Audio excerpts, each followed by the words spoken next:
ॐ अज्ञानतिमिरान्धस्य ज्ञानाञ्जनशलाकया चक्षुरुन्मिलितं येन तस्मै श्रीगुरवे नमः। वाञ्छाकल्पतरुभ्यश्च कृपा सिन्धुभ्यैव च पतितानां पावनेभ्यो वैष्णवेभ्यो नमो नमः। नमो महावदान्याय कृष्णप्रेमप्रदाय च कृष्णाय कृष्णचैतन्यनाम्ने गौरत्विषे नमः।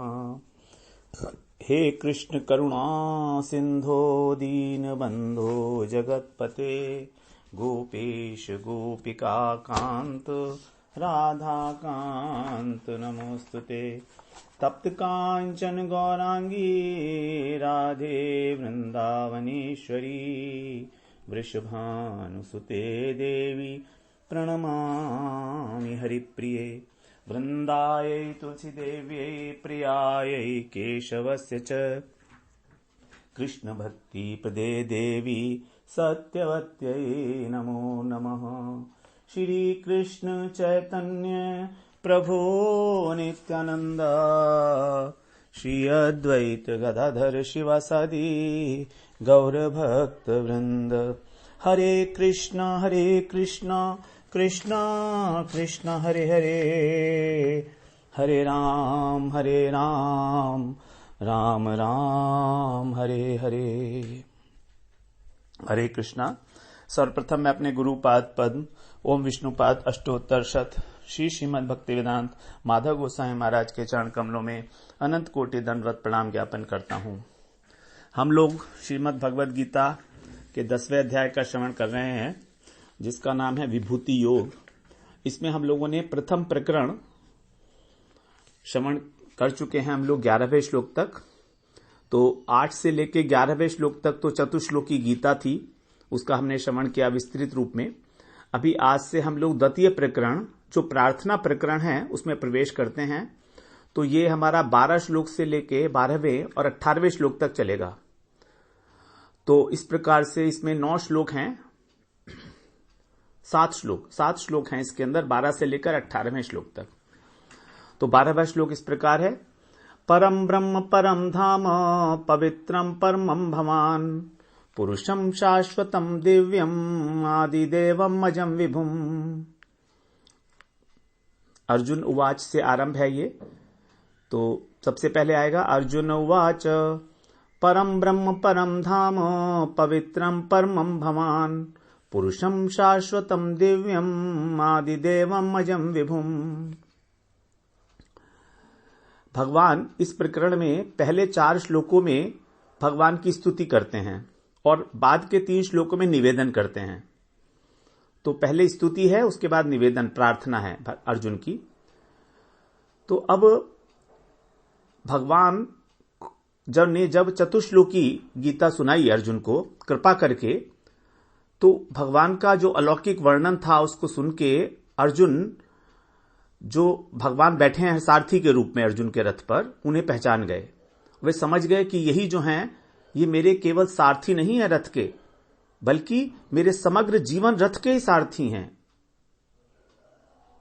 बल्कि अर्जुन के रथ के नहीं हैं, वास्तव में समस्त प्राणियों के जीवन रथों के महासारथी हैं कृष्ण।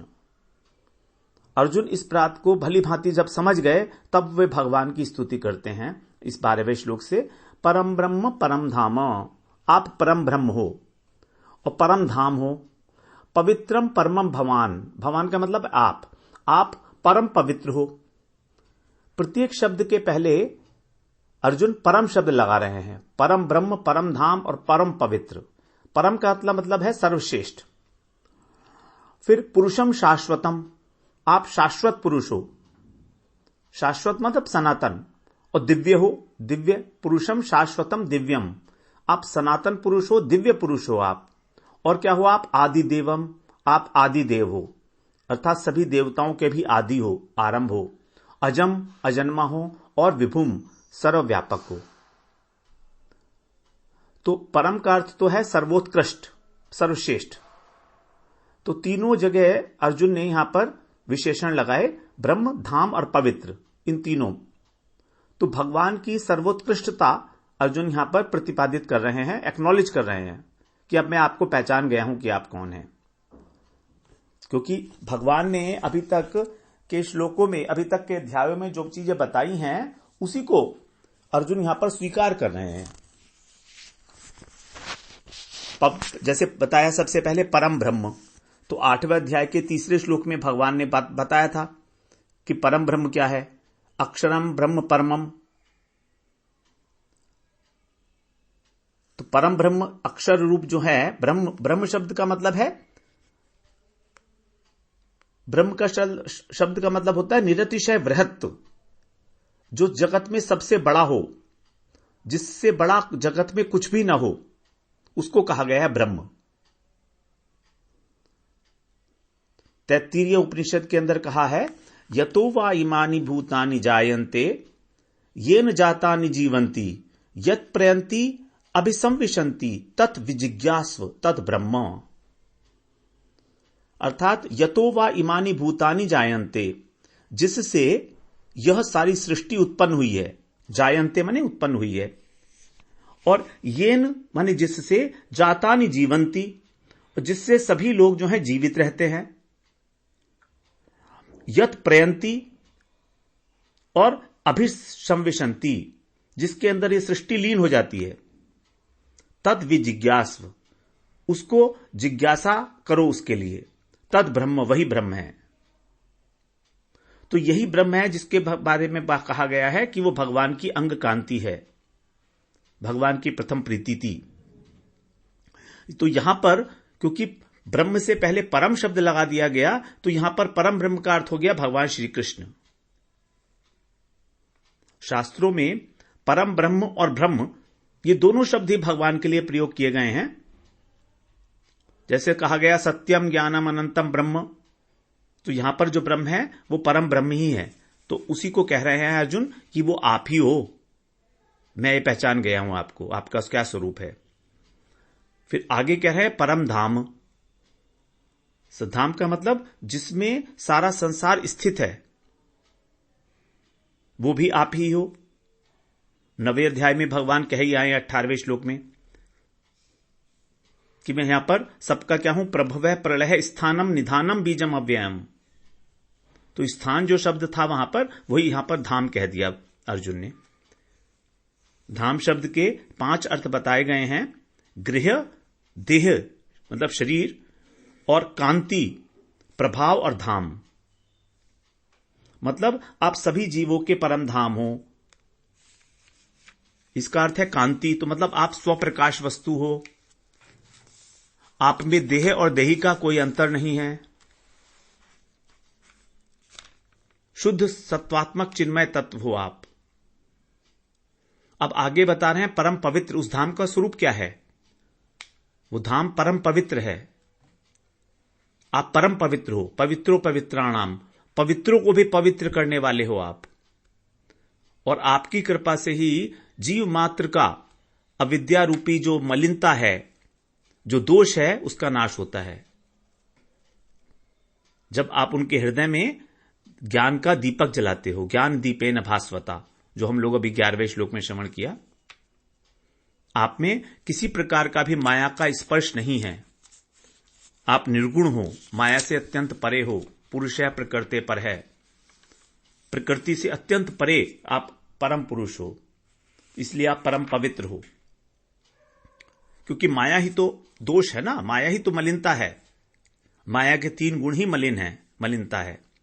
तो उन तीनों दोषों से आप सर्वथा मुक्त हो, क्योंकि आप तो माया के अधीश्वर हो, माया के स्वामी हो, तो माया आपको कैसे स्पर्श कर सकती है।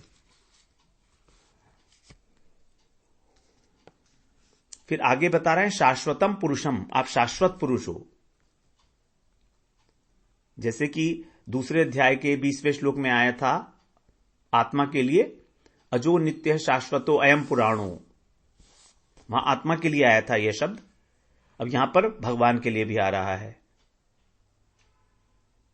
क्योंकि जीवात्मा भगवान का ही तो अंश है ना, तो क्वालिटेटिवली तो वही है, गुणात्मक दृष्टि से तो सच्चिद आनंद है। और पुरुष का अर्थ होता है पुरी शयत्वात, जो पुरी में शयन करता है, सबके हृदय रूपी पुरी में, सबके हृदय में अंतर्यामी परमात्मा के रूप में। ईश्वर है सर्वभूतानाम हृदयेशे अर्जुन तिष्ठति। 18वें अध्याय में भगवान कहे हैं ना इस 61 श्लोक में।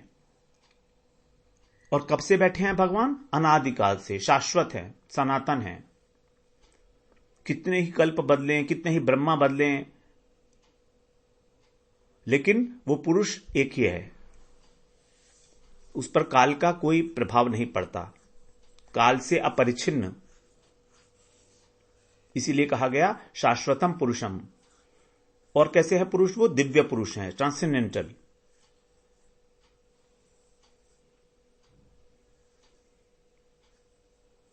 आठवें अध्याय में 10वें श्लोक में कहा गया था सतम परम पुरुषम उपैति दिव्यम। मतलब उनका जो शरीर है वो पांच भौतिक नहीं है, केवल चेतन ही चेतन वस्तु है। आत्मा और शरीर में कोई भेद नहीं है, आनंद ही आनंद है। दिव्य शब्द बना है दिव्य धातु से, जिनमें से एक अर्थ होता है क्रीड़ा, अर्थात वो हृदय में बैठकर क्या कर रहे हैं? क्रीड़ा कर रहे हैं। भगवान भ्राम्यन सर्वभूतानि यंत्रारूढ़ानि मायया। 18वें अध्याय में 61वें श्लोक में बोला है भ्राम्यन सर्वभूतानि यंत्रारूढ़ानि मायया। मतलब सभी जीवों को माया रूपी यंत्र पर बिठाकर भ्रमण करा रहे हैं। तो यही है उनकी क्रीड़ा। जब चाहे किसी के भी आगे अपने स्वरूप को भी प्रकट कर सकते हैं। यमे वैश वृणुते तेन लभ्यस्तस्यैष आत्मा विवृणुते तनुम स्वाम। जिसका भी वो वर्ण करते हैं उसके समक्ष अपने दिव्य सच्चिदानंद स्वरूप को प्रकट कर देते हैं। भगवान स्वतंत्र है, भगवान दिव्य हैं, ट्रांसेंडेंटल हैं। फिर क्या कह रहे हैं? आदि देवम, देवताओं के भी देवता, सबके आदि, सबके मूल कारण। क्योंकि देवता क्या है? वो तो भगवान से ही हुए हैं ना, भगवान से ही उत्पन्न हुए हैं। वो भी भगवान के ही आधिकारिक जीव हैं, वो जो इस सृष्टि संबंधी कार्यों को करते हैं।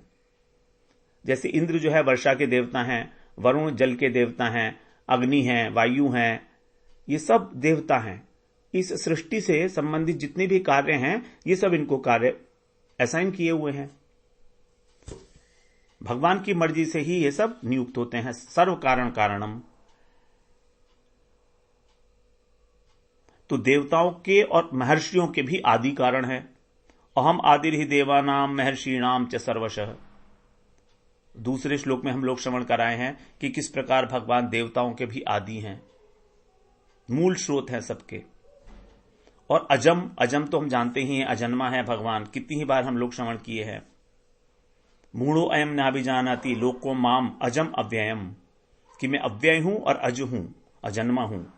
जो मूढ़ लोग हैं वो मुझे नहीं जानते हैं ऐसा, और जो ज्ञानी है वो भगवान को ऐसा जानते हैं। यो माम अजम अनादिम च वेत्ति लोक महेश्वरम। तीसरा श्लोक था इसी अध्याय का। असमूढ़ समर्थ्येषु सर्व पापै प्रमुच्यते। उसको बोला गया, भगवान ने बताया असमूढ़, मनुष्यों में वही वास्तव में बुद्धिमान है जो मुझे इस प्रकार से जानता है कि मैं अजन्मा हूं, अनादि हूं और सभी का ईश्वर हूं। तो वही बात भगवान अर्जुन बता रहे हैं अपनी प्रार्थना में। विभू, विभू का मतलब है अजन्मा होकर भी भगवान सारे जगत में व्याप्त हैं, आकाश के भांति। जैसे आकाश हर जगह व्याप्त है, कोई जगह ऐसी है ही नहीं जहां आकाश ना हो। विभू का अर्थ होता है व्यापक। मया ततम इदम सर्वम जगत अव्यक्त मूर्तिना। 4वां श्लोक 9वें अध्याय का, कि मैं ही जो है इस जगत के अंदर सर्वव्याप्त हूं। तो इस प्रकार अर्जुन ने 12वें श्लोक में स्तुति की भगवान की। अब 13वां श्लोक श्रवण करते हैं। आहुस्त्वाम ऋषयः सर्वे देव ऋषि नारदस्तथा असितो देवलो व्यास स्वयं चैव ब्रवीषि मे। आहुस्त्वाम ऋषयः सर्वे, अर्थात आपको सभी ऋषिगण, आहु माने कहते हैं, तो आम माने आपको ऋषिगण, सर्वे माने सारे ऋषिगण। कौन कौन से ऋषिगण हैं? देवऋषि नारद, असित, देवल, व्यास, ये सब, और स्वयं आप भी, स्वयं चैव ब्रवीषि में, स्वयं आप भी, मैं माने मुझसे, मेरे प्रति, ब्रवीषि माने कहते हैं, ऐसा ही कहते हैं। तो अर्जुन वही बात कह रहे हैं जो सब ऋषि लोग कहते हैं और भगवान ने स्वयं भी कही है। हम लोग रेफर कराए हैं कि कहां कहां पर कौन कौन से श्लोक में भगवान ने कहा है कि मैं शाश्वत हूं, मैं दिव्य हूं, मैं पुरुष हूं, मैं अजन्मा हूं, मैं अव्यय हूं। तो स्वयं भी भगवान ये बात कह रहे हैं और सब देवऋषि लोग भी कहते हैं। ये कोई नई बात नहीं बता रहे हैं अर्जुन अपनी प्रार्थना में, वही बात जो कही जाती रही है भगवान के विषय में। तो मतलब ऋषि शब्द के द्वारा ये बता रहे हैं कि वेद भी इस बात के प्रमाण हैं, क्योंकि ऋषि मंत्र दृष्टा होते हैं, वेदों के मंत्र दृष्टा। तो वेद भी इस बात का प्रमाण है। और नारद जी का नाम लेने का मतलब है पांचरात्र, क्योंकि पांचरात्र की रचना नारद जी ने की है, वो भी इसका प्रमाण है। और महाभारत के अंदर जो ऋषि हैं, उन महाभारत के अंदर भी इन सब ऋषियों ने, जिनके नाम लिए गए, भगवान के विषय में यही बात कही है। महाभारत में आया है इन सब ऋषियों के विषय में जिनमें भगवान ने नाम लिया है, अर्जुन ने नाम लिया है। जैसे देवऋषि नारद भीष्म पर्व में बोलते हैं, भगवान श्री कृष्ण संपूर्ण लोकों को उत्पन्न करने वाले और संपूर्ण भावों को जानने वाले हैं। ये साध्यों और देवताओं के, ईश्वरों के भी ईश्वर हैं। ये भीष्म पर्व में कहा गया है नारद जी के द्वारा। उसी प्रकार से असित और देवल, ये इनका कहना है, वन पर्व के अंदर महाभारत में ही भगवान श्री कृष्ण ही प्रजा की सृष्टि में प्रजापति और संपूर्ण लोकों के एकमात्र रचयिता हैं। उसके बाद महर्षि वेदव्यास, वो भी भीष्म पर्व में कह रहे हैं, आप वसुओं के वासुदेव, इंद्र को इंद्रत्व देने वाले और देवताओं के भी परम देवता हैं। पवित्राणाम ही गोविंद पवित्र परम उच्यते, पुण्या नामापि पुण्योऽसौ मंगला नाम च मंगलम। व्यास जी कह रहे हैं कि ये जो गोविंद हैं, पवित्रों में भी पवित्र हैं, पुण्यों की भी पुण्य, मंगलों की भी मंगल, और त्रिलोकी के प्रत्यक्ष परमात्मा हैं। भीष्म पितामह ने भी यही बात कही है, कृष्ण एव हि लोकानाम उत्पत्तिरपि चाप्यय अप्यय। ये कृष्ण ही संपूर्ण प्राणियों के आदि कारण हैं और प्रलय के स्थान हैं। कृष्णस्य ही कृते भूतम इदम विश्वम चराचरम। चराचर विश्व जो है ये कृष्ण ही है। ऋषि शब्द का अर्थ है, कई अर्थ है ऋषि शब्द के वायु पुराण के अनुसार, जैसे गमन, श्रवण, सत्य और तप। तो जिसमें ये सारी बातें एक साथ घटित हों, निश्चित रूप से उसी को ब्रह्मा जी ने ऋषि कहा है। ऋष धातु के अर्थ हुए गमन माने ज्ञान, श्रवण, सत्य और तप।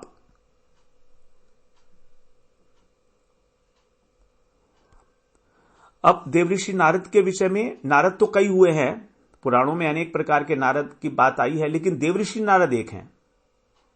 और ये देवऋषि नारद को ही भगवान का मन कहा गया है। ये परम तत्वज्ञ हैं, परम प्रेमी हैं, भक्त हैं भगवान के, और ऊर्ध्वरेता ब्रह्मचारी हैं।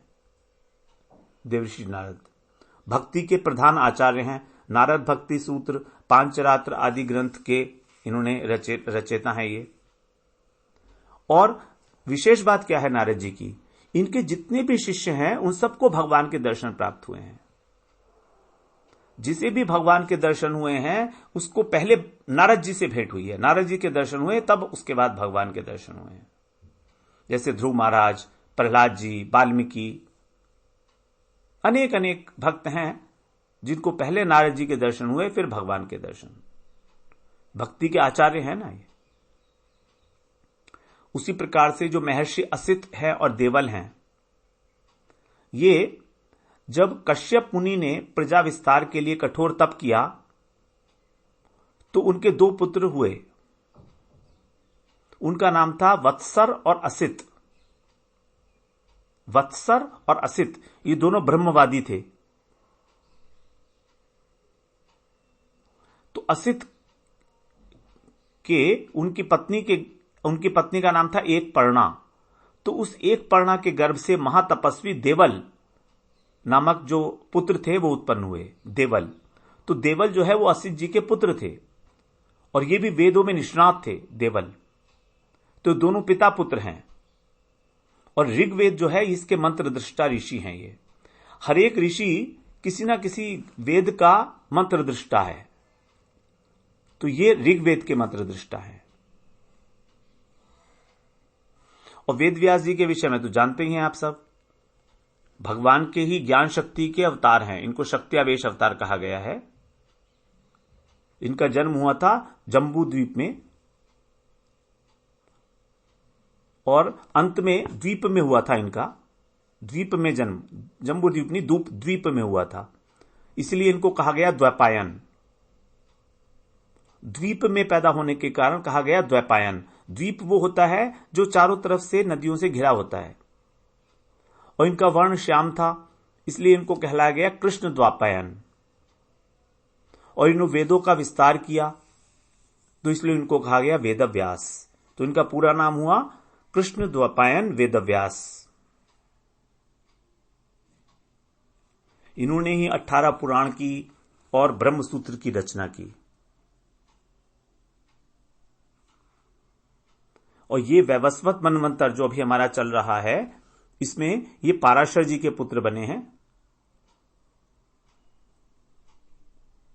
प्रत्येक द्वापर युग में जो वेदों का विभाग करने वाले व्यास होते हैं वो सब अलग अलग होते हैं। तो इस बार ये पाराशर जी के पुत्र बनकर उत्पन्न हुए हैं इस द्वापर युग में। तो इस प्रकार से अर्जुन कह रहे हैं कि जो कुछ भी मैंने आपकी स्तुति की है, यही सब कुछ ऋषियों के द्वारा पहले कहा जा चुका है। और आप भी यही बात कह रहे हैं कि आप कौन हैं? परम ब्रह्म परम धाम पवित्रम परमम भवान। अर्जुन ने अपनी बात को सब्सटेंशिएट किया है, यहां पर प्रूव किया है कि देखिए ऋषि भी यही लोग कहते हैं जो मैं कह रहा हूं आपके लिए, और आपने स्वयं भी यही बात कही है। फिर 14वां श्लोक श्रवण करते हैं। उसमें अब कह रहे हैं अर्जुन आगे, सर्वमेतत्रितं मन्ये यन्मां वदसि केशव, नहि ते भगवन् व्यक्तिं विदुर्देवान् दानवः। हे केशव, यत माने जो कुछ भी आप मुझसे कह रहे हैं, वदसी आप मुझसे कह रहे हैं, एतत् माने यह, सर्व माने सब, सत्य मानता हूं। सर्वम एतत् ऋतम मन्ये, ऋतम माने सत्य मानता हूं, मन्ये माने मानना। मैं इस सब बात को सच मानता हूं, सत्य मानता हूं जो आपने मुझे कही है। क्योंकि आपका स्वरूप, भगवान कह रहे हैं यहां पर, नहीं ते माने आपका, आपके स्वरूप को हे भगवान, व्यक्तिम का मतलब आप लीला करने के लिए जो स्वरूप व्यक्ति के, जो स्वरूप व्यक्त करते हो मनुष्यवत, उस शरीर का रहस्य न तो देवता जानते हैं और न ही दानव जानते हैं। विदुर देवा न दानवा। आपकी लीलाएं इतनी मोहित करने वाली हैं कि देवताओं को भी पता नहीं लगता कि ये कृष्ण है या साधारण मनुष्य है या भगवान है। लेकिन मैं तो आपको समझ गया हूं, पहचान गया हूं। पहले यह कह दिया भगवान अर्जुन ने, सर्वम एतत् ऋतम मन्ये, आपने जो भी कहा है सत्य कहा है। तो यहां पर संबोधन है कृष्ण का केशव के रूप में।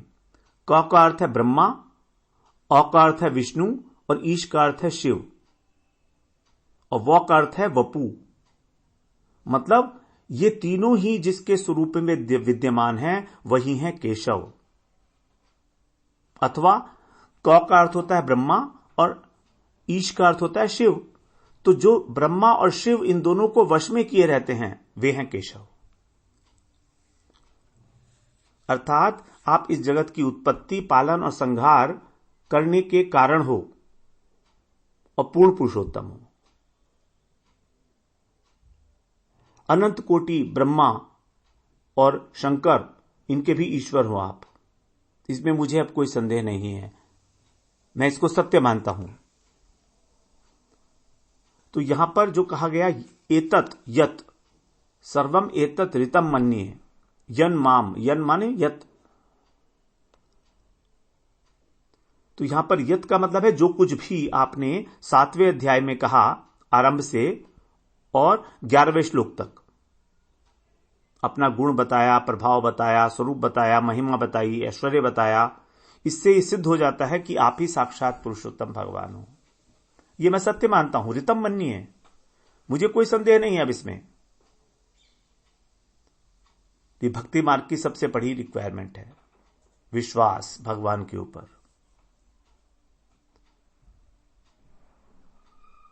तो भगवान ने अर्जुन से जो परम वचन कहे हैं 10वें अध्याय के अंदर, उसी के लिए कह रहे हैं कि वह सब परम सत्य हैं आपके वचन। ऋतम, ऋतम का अर्थ होता है ऋत, वेद के जो मंत्र होते हैं उनको बोलते हैं ऋत। ऋतम च सत्यम च, मतलब वो ऋत हैं और वो सत्य हैं। तो अर्जुन का कहना है कि जो आप कह रहे हो वो वेदों का तात्पर्य यही है। वास्तव में देखा जाए तो श्रद्धा ही परमार्थ में परम धन है। यदि श्रद्धा की पूंजी नहीं है तो हम अपने गंतव्य तक नहीं पहुंच सकते, बीच में डगमगा आ जाएंगे।